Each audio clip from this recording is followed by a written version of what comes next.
So, what's up nga pala guys?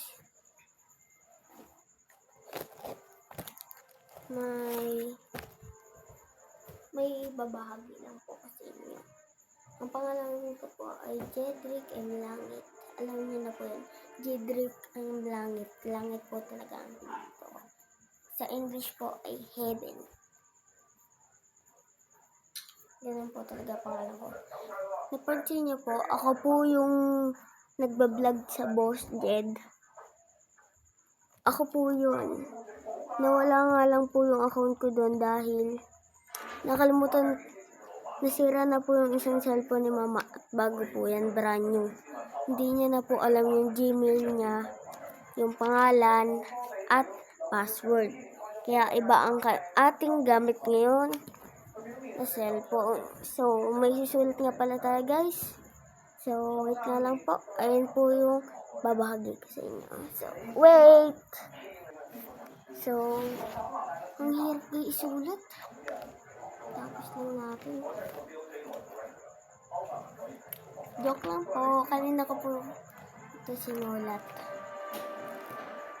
Umay naman guys. So, ang pamagat niya ay ang asawa ni Mang Kanor ni Jedrick M. Langit. What? Ang ibig sabihin po ng what? Ano po gagawin ko? Kasayaw po ba ako? Kakanta po ba ako? Ang what po ay ang rap. Rap po ang babahagi ko sa inyo na maikli lang. So, start na po. Hindi ko na po babanggitin o babanggitin ko pa po. Babanggitin ko na lang po uli yung mga title, yung sumulat at ano ba yung kinant natin o rap. So guys, title, ang asawa ni Mang Kanor ni Jedrick M. Langit. What? Rap.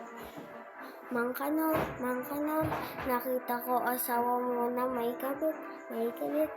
Si Mang Kanor tuloy ay nagalit.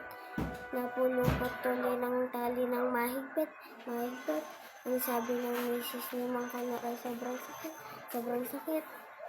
Ang sabi ni Mang Kanor ay mauulit ko ba? Ang sabi ng misis ni Mang Kanor ay hindi na mauulit. Doon na nagtatapos ang kwento. The end.